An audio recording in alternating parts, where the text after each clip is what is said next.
আজকে আমরা নবম শ্রেণীর উচ্চতর বইয়ের অনুশীলনী 1.1 এক নম্বর প্রশ্ন থেকে শুরু করছি। এক নম্বর প্রশ্নে বলা হয়েছে কোন সেটের সদস্য সংখ্যা 2n হলে এর উপসেটের সদস্য সংখ্যা 4 টু দি পাওয়ার n। 2 নম্বর বাক্য সকল মূলদ সংখ্যার সেট q সমান p by q such that p q element of z। 3 নম্বর বাক্য a b element of r, a, b is equal to x such that x element of r এবং x is greater than a less than b। উপরের উত্তরগুলোর আলোকে নিচের কোনটি সঠিক? এই তিনটার মধ্যে 1 ও 2, 2 ও 3, 1 ও 3 নাকি 1, 2 ও 3 কোনটি সঠিক? তো আমরা একটা একটা করে বাক্যগুলো সত্যতা যাচাই করি।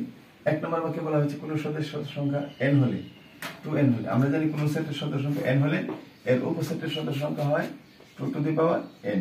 এইটা হলো সূত্র। কোন সেটের উপাদান সংখ্যা যদি n হয় তাহলে এর উপসেটের সদস্য সংখ্যা হয় 2 টু দি পাওয়ার n।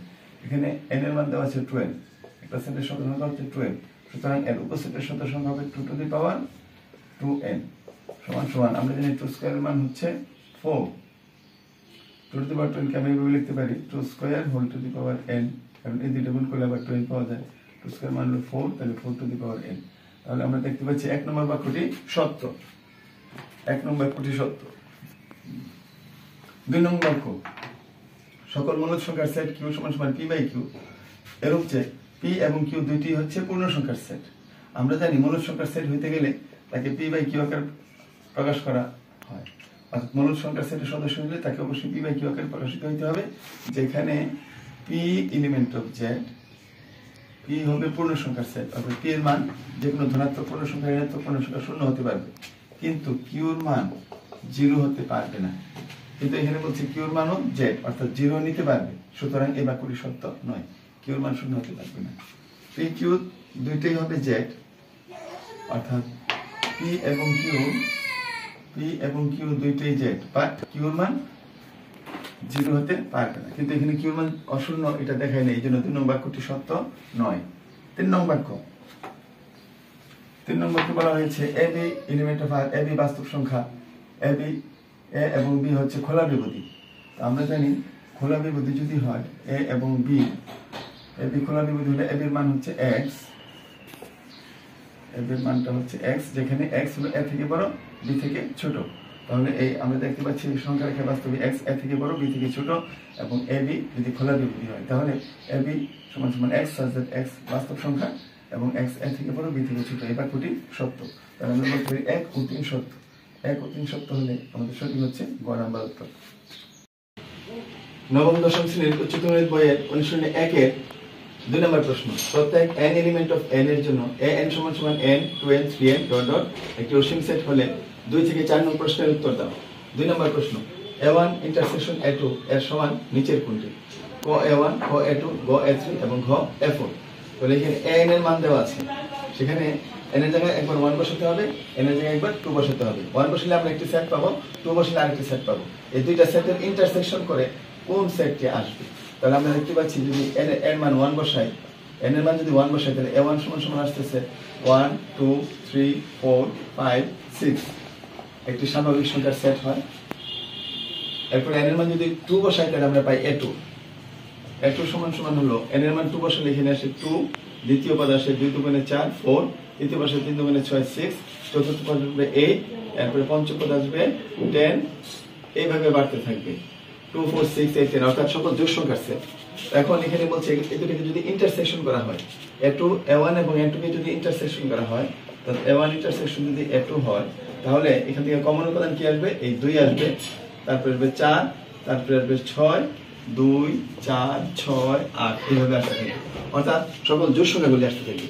আর সকল জোড় সংখ্যাগুলি কোথায় আছে? a2 এর ভিতরে আছে, a2 সেটের ভিতরে। সুতরাং a1 আর a2 ইন্টারসেকশন করলে আমরা কি পাই? আমরা পাই a2। তাহলে সঠিক উত্তর কোনটি? খ নাম্বার হচ্ছে সঠিক উত্তর। a1 এবং a2 এর সমান হলো a2। গেল আমার 2 নম্বর প্রশ্নের উত্তর। এখন আছে 3 নম্বর প্রশ্ন।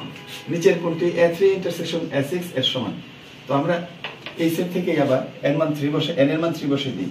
n এর মান 3 বসালে a3 সমান সমান হবে 3 6, এখানে n এর মান 3 বসালে 9, তারপর হবে 12 15 18, এরকম একটা অসীম সেট আসবে 3 এর গুণিতক। আর n এর মান যদি 6 বসানো হয়, a6 সমান সমান আসবে 6 এর গুণিতক। 6 এর গুণিতক প্রথমে আসবে 6 6 12, তারপরে 18 6 12 18 424 24 530 30 এভাবে আসতে থাকবে। তো A3 ইন্টারসেকশন S6 যদি করা হয় তাহলে এই দুটো ইন্টারসেকশনে কি হবে? এখানে প্রথমে আসছে 6, তারপরে আসতেছে 12, তারপরে আসতেছে এখানে 18, 6 12 18, তাহলে দেখা যাচ্ছে 6 এর গুণিতকগুলো আসতেছে 6 12 18, তারপরে আসবে 24, 6 এর গুণিতকগুলো আসতেছে। তো সুতরাং আমরা বলতে পারি A3 ইন্টারসেকশন S6 সমান সমান হচ্ছে S6, অর্থাৎ এই জিনিসগুলো করলে কি আসে? S6 আসে। S6, তাহলে এর সঠিক উত্তর কোনটি? নিচের কোনটি A3 ইন্টারসেকশন S6 এর সমান S6। 4 নম্বর প্রশ্ন, A2 ইন্টারসেকশন A3 এর পরিবর্তে নিচের কোনটি লেখা যায়? তো আমরা an সমান সমান n প্লাস 3n থেকে পাই A2 সমান সমান হলো 2 4 6 8 10 অর্থাৎ সকল জোড় সংখ্যার সেট, এবং A3 সমান সমান হলো 3 এর গুণিতক অর্থাৎ 3 3 দুগুণে 6 6 3 3 9 হলো 9, তারপর 3 3 12, তারপরে 15 অর্থাৎ 3 এর গুণিতক সংখ্যার সেট আছে। এটার মধ্যে আসে সকল জোড় সংখ্যার সেট, আর A3 এর মধ্যে আসে সকল 3 এর গুণিতক সংখ্যার সেট। তো এই দুটাকে যদি ইন্টারসেকশন করা হয় তাহলে আমরা দেখতে পাচ্ছি প্রথমে আসতেছে 6, তারপরে আসতেছে কি 9 12, এখানে 10 এর পরে কি আছে? 10 এর পরে আছে 12, তারপরে 6 এর পরে আসতেছে 12, তাহলে দেখা যাচ্ছে A2 ইন্টারসেকশন A3 সমান সমান আসতেছে প্রথমে 6, তারপরে 12, তারপরে নিশ্চয়ই এরপরে আসবে কত? 18, অর্থাৎ 6 এর গুণিতকগুলি আসতেছে, তাহলে সমান সমান হবে S6। A2 ইন্টারসেকশন S6 এর পরিবর্তে অর্থাৎ A2 ইন্টারসেকশন A3 এর পরিবর্তে কি লেখা যায়?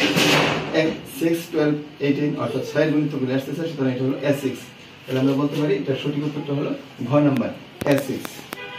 আশা করি সবাই বুঝতে পেরেছো, সবাইকে ধন্যবাদ।